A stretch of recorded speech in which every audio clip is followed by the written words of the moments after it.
I'm Bijou, and I'm the owner of Minnesota Insurance Group. We are an independent insurance broker. And my presentation today is actually the same one I did, I think, in 2010.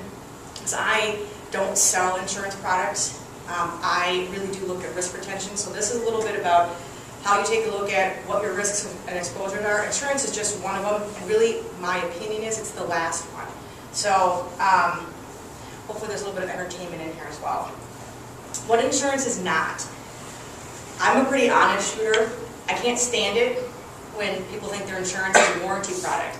I bought a warranty product for my cell phone when I dropped it because I don't have a case on it, and for the 40th time it stopped working. I paid a deductible and I turned it in. That's a warranty type product. So when people call and they want to cover towing on their vehicles, you don't want a 5-year history of 17 tow claims. That's a AAA thing. Go get AAA for something like that. So that's for your service plan. And the third's a financing plan, like health insurance. You put something in and you're supposed to get something back out of it. Property casualty insurance is more of a risk transfer. And ideally you're set it up in such a way that you pay the least and you hope not to use it. So it's a financial risk transfer is really what it is. The technical definition is it's a calculated decision to protect one party, which is you, against a great financial loss, not the little one, but the big one, which is your risk, by exchanging a specified sum, which is what you pay for your premium, to transfer that amount of financial protection to a third party. So think of your homeowners. You pay $1,500 for your homeowner's insurance, but if you have a total loss, you're going to get $150,000, $250,000, $500,000 back to build that home. That's your risk transfer. Why? This is where I enjoy looking at this kind of stuff. I get pictures from clients and people that know me.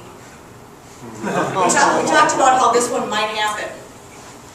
There appears to be a lake back here, and there appears to be a road right there.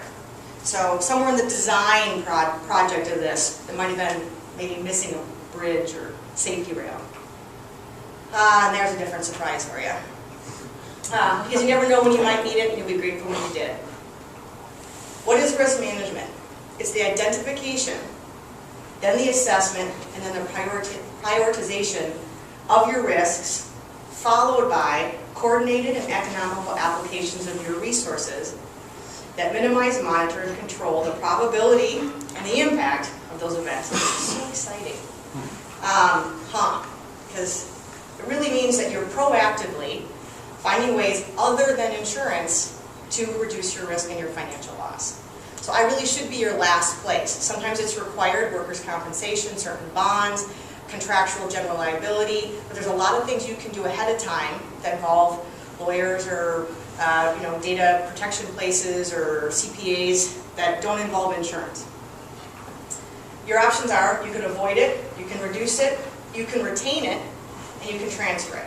I don't fall anywhere until I fall into that fourth category, but in my office we talk about the first three. So the first is risk avoidance. You choose to avoid clients, projects, and people that come with increased likelihood of loss. I've been in this business now since '97, and I didn't start off on my own.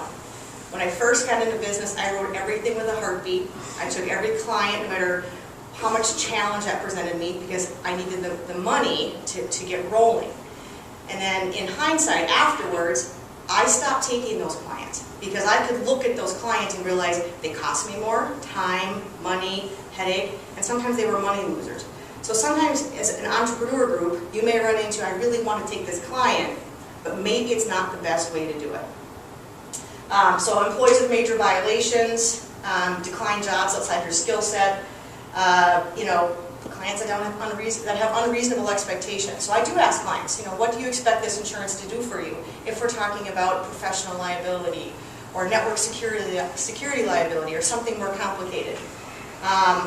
Terminate employees that violate office policies. It's a hard part of the job, but you add some liability to yourself if you have employees and you don't follow your own procedures. Risk reduction. So the next thing is you can implement procedures and systems to reduce those loss, like fire alarms, burglar alarms. Your homeowner's policy will give you a discount if you install one. I get the question all the time, will it be equal to what I pay in my monthly monitoring fee? No, it's not intended to pay for it, but it will protect you, which is really what you want it to do is, if you have a burglary, deal. Not have everything stolen. Back up your computer daily and store it off-site. I can't tell you how many of our business losses come in from data loss. Laptop stolen from a car, crashed. I've seen claims between $30,000 and $100,000 to find and restore data. I learned the hard way. So I paid a place called Crow on Track to retrieve some data for me many years ago. So sometimes you do learn the hard way. So I can't tell you enough to make sure that you have policies and procedures in place to back up your data. Store it somewhere else. Install safety guards. If you're an auto body shop and need an eye wash, bin, make sure you have a first aid kit or something somewhere that you can reduce that loss. We just moved into a new building, and within about a month, one of my employees fell outside in the parking lot. I'm a tenant, and it was icy. She was walking out to deliver the mail in the mail bin outside for my office. It's a work comp claim. But I have a safety kit at the office. She had 6 stitches right before Christmas across her eyebrow. But I was able to assist her as soon as she walked back into the office to kind of control the bleeding and crack an ice pack and put the things out that we needed to do. So ideally, maybe there's minimal scarring and less impact on my work comp policy. It's vehicles, it's educating employees about ergonomics or lifting or safety, goggles or footwear. I've gone on site with clients that have manufacturing facilities and we've walked around, talked about, do you need this? How about, we've had 3 toe claims. Maybe we should upgrade boots to steel-toed boots. Maybe what you're doing isn't cutting it. So it's looking at those ways that you can just eliminate your loss, because yes, it benefits the company, but it should benefit you in the long run. Risk retention or assumption. We all do this every day. How many of you drove here in a car today? How many of you have auto insurance on that car? Okay. So how many of you understand what comprehensive or collision is on your car? That is your risk retention or risk assumption. If you have an accident, you've agreed for a savings that you're going to pay the first $500 or $1,000. That risk applies to both policies you may buy. We have policies with $2,500 deductibles, $10,000 retention deductibles, $50,000 deductibles, depending upon the policy. They've agreed or been forced to take that risk retention. So if you have a loss, you're going to be on the hook for some of that. So any risk that's not avoided and not transferred is considered a retained risk, and there's 2 ways to handle it. It involves accepting the loss, if there is one, and intentionally deciding to self-insure that risk. That's your comp collision deductible. So we have people that we just put a car on a policy, and I actually called the client back and said, are you sure you don't want comp collision? It's a Mercedes. He doesn't need it. So it's not a new one, but I would be insuring that for comp and collision based on the value of what came through my office. But for this particular person, it wasn't worth it. That's fine, as long as he understands it. Carrying higher deductibles, ensuring you're responsible for the first 1,000, for example. Choosing to operate your business without insurance means you are accepting that. There isn't a loophole that says, I didn't know. There isn't a loophole that says, oh, I'm so sorry. Yeah, you were just getting up and getting running, and we understand that insurance wasn't on your priority list. All you're doing at that point is self-insuring that risk. So there's no way around it. And I'll go back to this one. I'll give you an example from a client.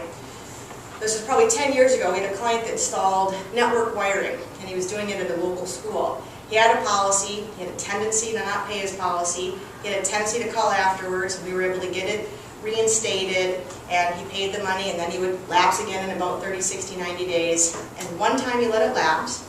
A couple days later, he had a loss. He called back to reinstate, but the loss, of course, means they don't have to reinstate that because you can't sign a no-known loss notice.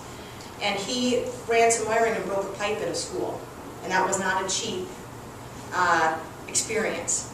And at that point, he was basically out of business. So, because there's no coverage for him. He can take care of that loss, but he's going to get sued in whatever process that takes.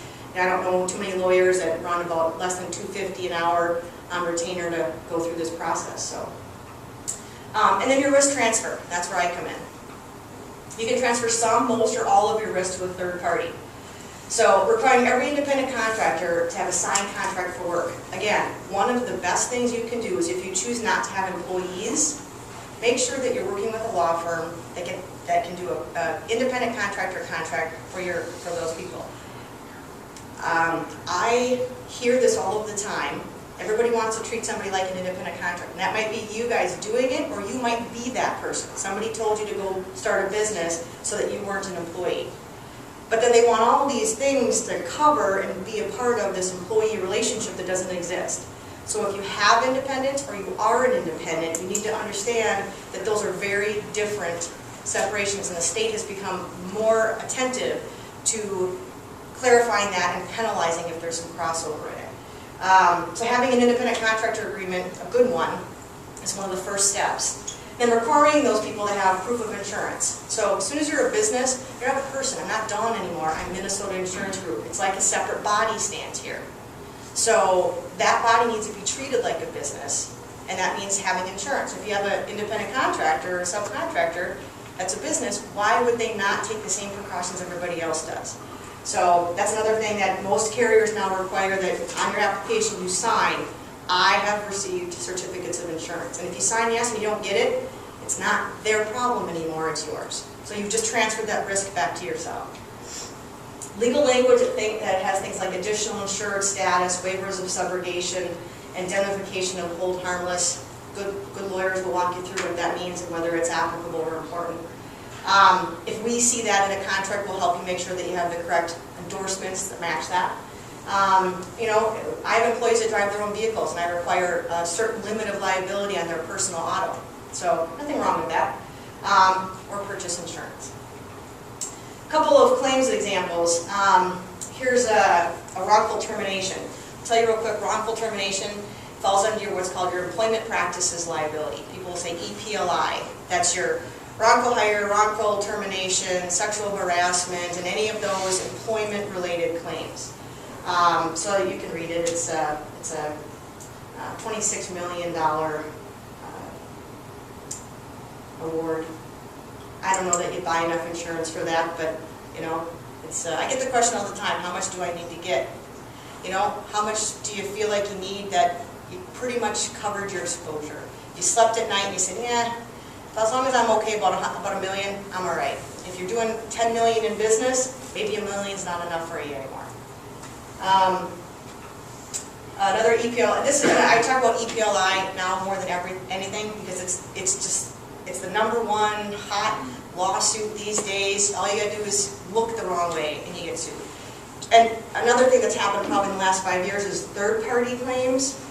I come into your store and your employee says something sexual. I sue you for sexual harassment because of your employee. Third party, it's not a liability issue anymore. It's a third-party employment practices issue. So, third-party harassment, so there's I'm ahead of myself. Proper notice, taking leave, etc. $2.5 million verdict. So, we don't see these kind of sizes generally through our office, but we've seen up to $1 million come through my office, and I'm not a big office. So partner with an insurance professional that you feel understands your business. They should be asking questions that help them know better what your insurance risks are. I ask questions like, well, walk me through a day. I go on site and I go through their facilities. I'll ask them about, what claim would you be worried if you got an envelope, what do you think it would say? I want to understand what your risks are so that I can better insure them. They should be approaching it from the risk management. If the first thing you want to do is sell you a policy, then they're sales, and that's fine, but there's a little bit you can do ahead of time. We refer people out all the time for different support services. Ask questions, be honest. I can smell it from across the phone when I'm getting answers that I think have either been coached. So we get shocked. We'll ask questions about, have you gotten other quotes or things like that. If you've been to 3 other brokers and got 4 other bids, you're learning what questions how to answer them. And I can tell you, that goes back to that risk piece where I just don't want to work with a client that isn't going to be upfront. I want to be your partner. I want to make sure that your business succeeds, because if you succeed, then I succeed, and it's a good thing if your risks are protected. So you can have a conversation with me, and it's about risk management. So the best thing I can tell, if you have an agent that you can't talk to about what your risks may or may not be, you're probably not working with the right person. I got a phone call from one of my best clients, not the biggest, but super open guy, calls and I want to hire a guy with a criminal history. and it's a murder conviction. He spent 10 years in jail. He says, I just need to know, is it covered? Is it a problem? Here's what he's going to do. And I went through and I walked through this entire process with this client and got it cleared through all the insurance, and we talked about positives and negatives. That's the kind of relationship that you should have with your agent, so that you can make sure that the next project you take, you're covered. What happened? He hired him. So, and he's good. So, seek suggestions to ways to avoid and reduce and transfer those risks. Ask those questions. How can I reduce my premium? What could I do differently? You may not want to take on those answers, raise your deductibles or do this or that, but you know, have those conversations. And then be willing and interested to make those changes. So it is like going back to, I said to this gentleman, you know, you might not want to hire this person, let's go take a look. Because what I don't want to have is, if 6 years or 6 months from now you need a bond of some kind, he can't be bonded. So let's just talk about what that might look like 6 months or a year or two. What's your business plan? Where do you see yourself? So we had those conversations. Just fun pictures. That one was a good one. You know, and I talked about how much insurance, that's kind of where these come into, is it's really a hard question to answer. How much do I have to have? How much should I have? If you're driving a truck and you hit a bridge and there's damage on the bridge, you're never going to have enough to cover that bridge. You just don't know what it is. You don't know if you have an auto accident, how many people are in the car, how much money that person makes. That's what you're covering at that point in time. I'm not exactly sure how that one happened. That's some force, you know. And I think I read in the paper on the Star Tribune that somebody went through a house recently, like on the north side somewhere. So nobody was hurt. Yeah, no fault for that guy, just wrong parking spot. You know, there you go. A little bit of work on the next door neighbor's house, and you got a crane through your house. So I like this one. He had a stapler. He's got a taser in his hand. Sometimes I feel like that. So, you know, I was going to give you a couple of examples of other things, because I think examples are the best way to talk about risk. I have a client I've had for a long time. They are in the data analysis business. They're a small company, less than 10 employees. We have a professional and we have a data privacy policy for them. They don't take actual credit card numbers. They don't take a lot of that personally identifiable information, but they were required by contract to carry a data privacy policy. So we have a professional liability, so we have a total of $5 million. And I got a phone call last summer that said, I can't even believe I'm making this phone call, but I think we have a loss. And I said, tell me about it. And they said that they ran their analysis, and you know, it's a marketing piece, so they say something like it's going to go out to, we surveyed all these people and it's going to go to these 10, these are the most likely to respond and buy your product. And group 10 is the least likely to respond and buy your product. Great, we'll mail out 7 zillion things to group number 1 and we should have a hit ratio of X. Somebody flipped it and they sent out 7 million items to group number 10.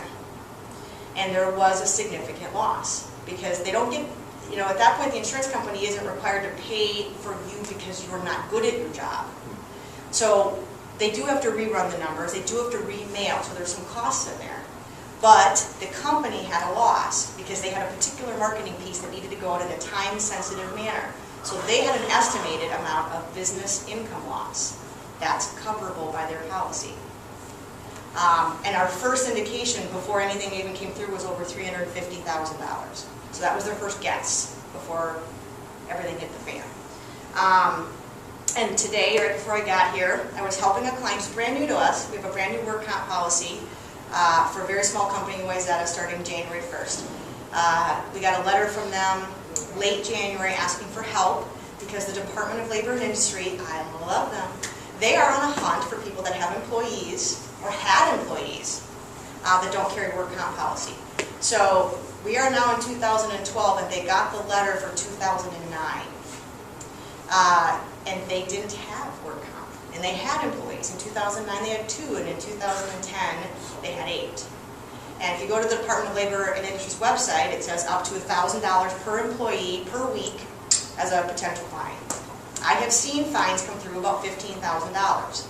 So we get the phone call, I need a policy, I need it by 4 p.m. today because a letter's going out that shows I have coverage and I'm going to argue my fine.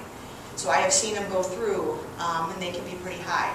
So it's not my policy. It was before I ever even worked with the client, but they asked us for some help, and we're helping them put together the best way to phrase that letter for the people at Department of Labor. But they could be seeking a fine. That's uninsurable.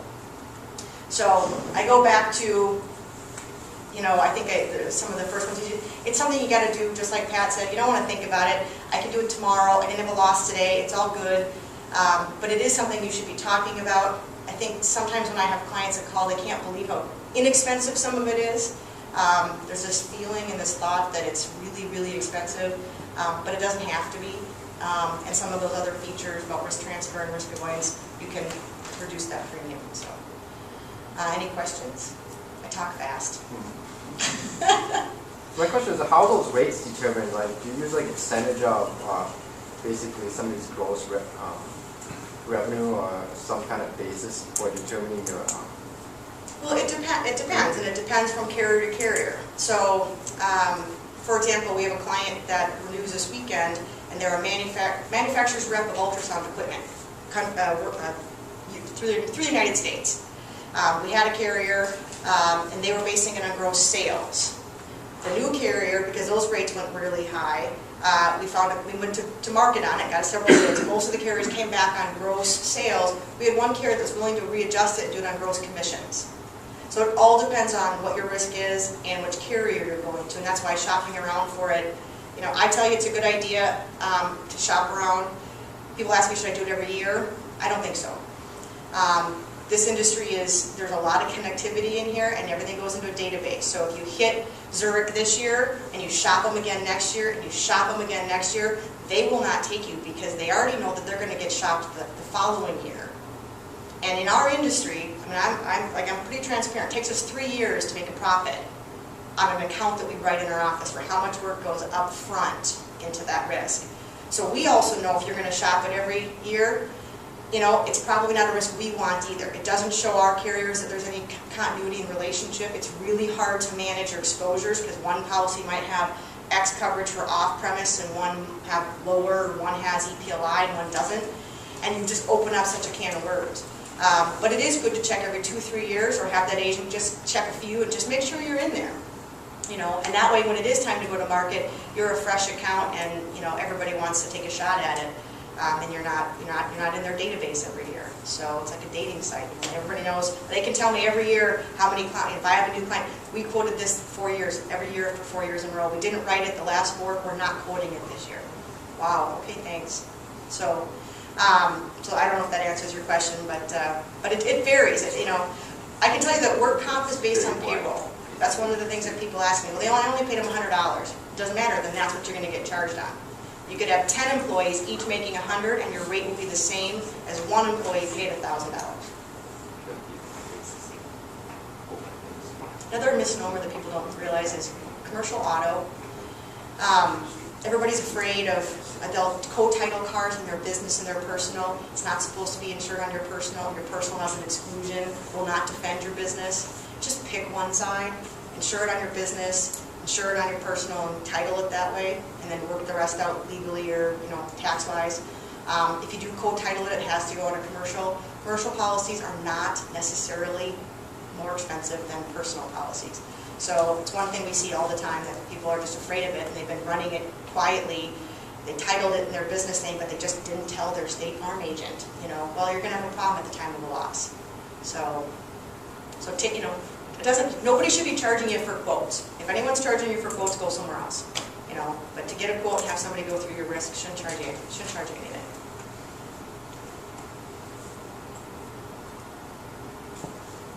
Okay.